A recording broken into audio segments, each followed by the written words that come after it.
Obviously, we'll watch that in a little while. Alright, let's get straight to it with the settings. Yo, welcome back to another LKB video. Today I am going to, after requests in the comments, I'm going to be doing settings, all of my settings. So that includes my controller settings, my graphics settings, and my mouse and keyboard settings, alongside with audio if you are interested in that as well. A lot of my settings are very simple. But yeah, since I play on multiple inputs, I have been requested on the TikTok comments. Shout out to Jimmy if you are watching this. And yeah, let's just go straight into it. And we're going to just check the controller first, because a lot of the time that is the most important thing if you are watching this video for the controller settings. I will say a lot of these settings will be preference based, so you're going to want to make sure you do what feels best for you. However, I would recommend these if you do want to have a good basis of what you want to do. So if we go on to the aim settings, we're going to start off with a infantry aim sensitivity of 70. For a lot of you, that might seem high, but you do see down here we are going on a different sort of curve to what I see a lot of people doing. So I would recommend 70. Between 50 and 70 is the sweet spot. However, you can always adjust your aim sensitivity to wherever you think is comfortable. Field of view, I've gone with 103. I don't like going too high because it just makes things in the distance harder to see. I don't like going too low, obviously, because, you know, vice versa. So you find a little sweet spot in the middle, and I've found 103 to be my favorite. Vertical aim ratio, I have gone for 56. I watched Exclusive Ace explain what this meant, and for the monitor size that I'm on, which is, oh, that's this one here. But vertical aim ratio is, as you can see, crosshair moves the same distance. You kind of want it kind of similar, but as you can see here, you kind of want to go side to side a little faster than up and down. Otherwise, it will be very difficult for you to maintain a steady like left and right, because it's not as common to flick upwards. So you kind of want priority on the left and right, so you can make sure you stay at head height. It's very important. I think this is the standard anyways, so I think you will be fine. I have uniform infantry aiming on. You'll see a bit later on I have changed some settings to improve that. My zoom sensitivity coefficient is at 178, 100, 100. And here is where it gets important. You can see there's a lot of different input curves. I've seen a lot of people talk about Battlefield 4 and all of that stuff. However, I have been using this since the beta, Battlefield Bad Company 2, and it has been my favorite. And of course, you can mess around with a lot of these, but this has been my favorite so far. I have tested a couple of them out, but this is the one that feels like home for me on this game.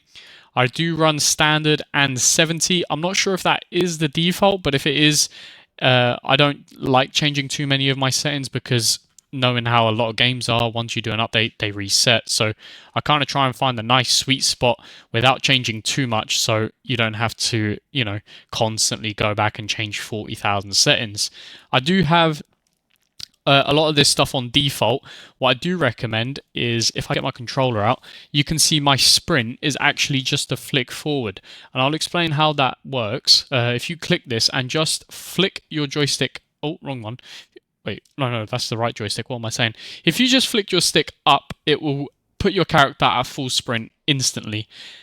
I like this for the simple reason that you don't want to get joystick quicker on your controllers. I do have a DualSense Edge, which allows me to take the joystick out and put a new one in, but it just saves you potential money on a new controller or a new joystick in this example, just by only pushing your joystick forward. So that is a little heads up. I do have this on default, I'm pretty sure, and slide. Again, I have it on just circle. It says B there because I haven't got my controller plugged in, so it's going to take it as Xbox controls, but I do have it as just the circle button. Of course, if you do have paddles, which I don't use paddles on this controller, I play claw. I just have it as tap once. So I tap once when sprinting forward and it will slide. And yep, that is, to be fair, in my opinion, the best. If we do go down, Okay, so for the zooming in, the only thing I do have is I competed in Call of Duty. A lot of you on this channel may or may not know that. So I like shooting with the bumpers and not the wait, is that yeah, the bumpers and not the triggers. I don't like shooting with the back buttons. The top ones are the go-to. I've been playing PlayStation since PlayStation 1, PlayStation 2. So always shoot with the top ones. And yeah, that's pretty much all I got to say. All I got here is steady scope is just standard, and this is the important one. It's your zoom aim sensitivity. I've got it on 60, which you see here. I have the aim sensitivity on 70. Reason for that is I found that just normally looking left and right on this game is rather slow. So when I pushed my sensitivity up, I ended up feeling that it was too fast when I aimed in. So I started testing it, and I found for me personally, 60 on the zoom aim sensitivity is my sweet spot.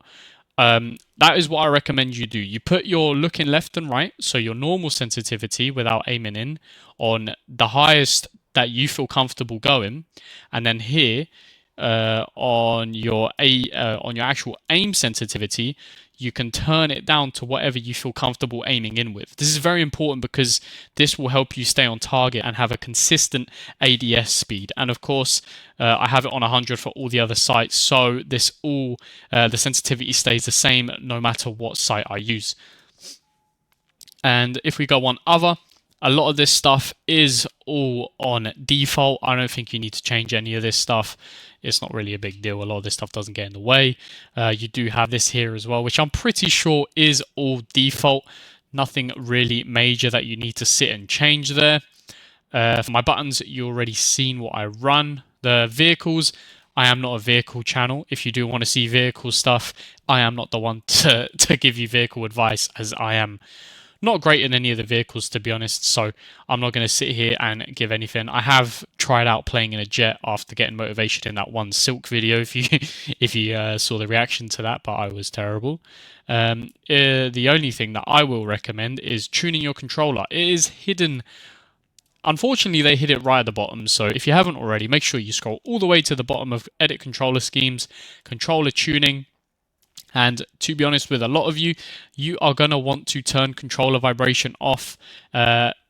Trust me, your aim on a controller will become 10 times better if you turn this setting off. Vibration will hold you back. You will notice here my dead zones. Make sure you do something similar to this. It does improve your movement, even though this isn't a movement-based game. But I do recommend running 70. All I'm going to say is after this Season 1 update for the Bloom and the controller, the PS5 issue that they had, there is a problem with the dead zones at the moment, and they made it more. They made the input better. However, they kind of messed up the dead zones. So I know my controller doesn't have any stick drift on my right stick or left stick. However, if I run these settings too low, it will make my controller have dead zones stick drift. So there is a little bit of an issue with that at the moment. So make sure if you do turn your dead zones lower, which I do recommend, make sure you turn them up just a little bit until they make a fix on that, because there is a little bit of an issue with the dead zones at the moment. So yeah, keep that in mind when you do your dead zones. And then obviously for the controller triggers, I don't. Since I have an edge, I flick these two down, and I have pretty much mouse clicks for my nades and stuff, so I'm not too fussed on those. But if you do want to mess around with those here.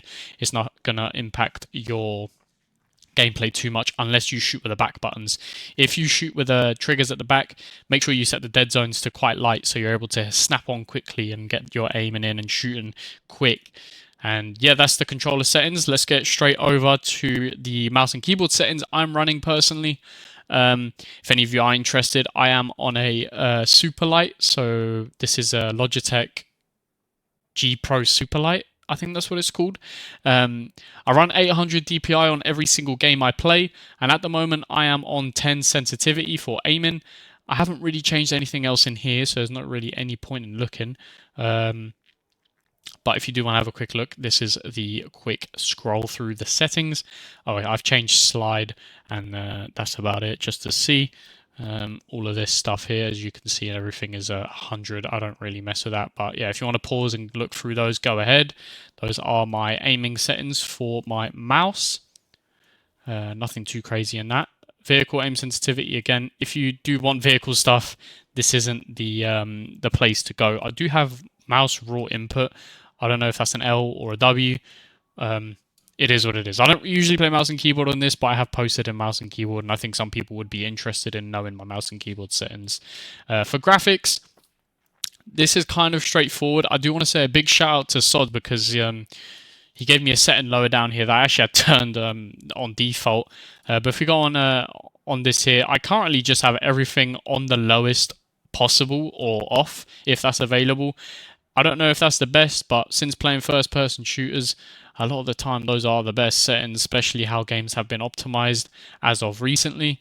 I've got my brightness on 53. That is very based on your monitor and actual, color settings, and then the rest I have it on 50. On advanced, I have it on 100 frame limit. This is based on your monitor's refresh rate. I have a 144 hertz monitor, so I just run it at 155. I have a 9800X 3D and a 7900X TX, and my game is like locked at 155 all the time. So I don't want my game to be any higher. There's no need for it. Anti-lag. If you do have a NVIDIA graphics card, I would recommend you turn on the plus boost feature. I think it's called Reflex. I have it on my other computer, but NVIDIA low latency or whatever it's called, just turn it on or on plus boost if you have a better GPU than your CPU. Anti-aliasing is a setting I absolutely hate on any game possible if you play 1080p. If you play 1080p, this is the worst setting of all time. If you play 1080p, turn this setting off and thank me later. This setting makes games blurry. I hate games that turn or that force you to have this on. Games that force you to have this on, I absolutely detest it because in 1080p, it just makes the game look blurry. I hate it. Turn it off if you can, if you're on 1080p. If you're on a higher resolution, mess around with this setting. But if you're on 1080p, please save your eyes and turn this off. And then upscaling and frame gen, that is if you need it, if you are running, if your frames aren't up to standard, you can also mess around with these settings, but I do not have experience in that. So if you want, make sure you go check out another video. Unfortunately, I do not have the means to help you with that one. This is all of those settings. I would recommend you use wide on your weapon field of view. This is a very important setting because it lets you, it stops the gun from taking so much space on your screen. So that has been a very important setting. If you've ever noticed that your gun is in front of where an enemy's shooting, if you had it on wide, you'd have a higher chance of actually seeing the enemy. I can't actually show an example because I am recording this live. #1take. But yeah, I recommend you use wide. Weapon motion blur. If you use motion blur in games, I feel bad for you. Rest in peace, your eyes. And this is the setting that Sods actually gave me, the camera shake. I actually had it on the default, which I don't even know what it was. I went past it. As you can see, it keeps flickering, so it's probably 100. And I didn't really notice a difference, but hey, I put it down to 50 and I haven't changed it. So obviously I haven't noticed a problem with it. So I say just keep it on 50. I would recommend you turn this on, and I have all of these off. To be honest, I don't think any of these worth it. You're not watching a film. And there you go. That's my all of that stuff. Just make sure you have vertical sync off unless you are having screen tearing. But if you are having screen tearing, just know if you have vertical sync on, you are probably going to get some more input delays. So keep that in mind if you do have a problem with that. Again, I am not the place because I don't have any screen tearing, so I can't help you if you do have that. Make sure you do go look up a video to help you with that, because input delay will just ruin your experience. My audio, let's just say this. For the audio, I'm very finicky. I like my games being quiet. I know a lot of people will think I'm absolutely insane, but I actually run my games on like 12 volume on my amp. I hate loud sounds. Even when I competed in COD, I played on 4 volume. I just can't do it. I can't do it. I hear everything fine. Shout out to SteelSeries, by the way. They make great headsets. But yeah, I will make probably a video on my audio setup if anyone does want to try it. I'm a very big bass person, and it does help with the footsteps. But yeah, for the audio, I would recommend just going with what you think is best. Obviously, music I have a little bit on because I don't take this game too seriously. And if we do open up this here, you'll see I do use the Marvel Rivals on the SteelSeries GG application. I do have it on max here, but the game itself is on a pretty low volume to what most people run, I think. I don't know. This is normal. I don't know. Hit indicator, I have it on. I have it all on headphones. I do know there's a couple other mixes in here. There's a lot now. But I just stick with headphones. Never really change because of the SteelSeries thing that I have. Um, all of this other stuff, I don't think I've really changed much. So if you have anything here that you would want to copy, go ahead. I don't really have any of that. And yeah, that's pretty much all of that for all my settings. If you did like this, make sure you hit a like button, subscribe, drop in the comments if you have any tips for any of the settings I gave, or if you like any of the settings I gave you and you appreciate it, drop me a good comment, a like, and I will appreciate it very much. Thank you for being here, and have a great night or day or wherever I get in. See ya.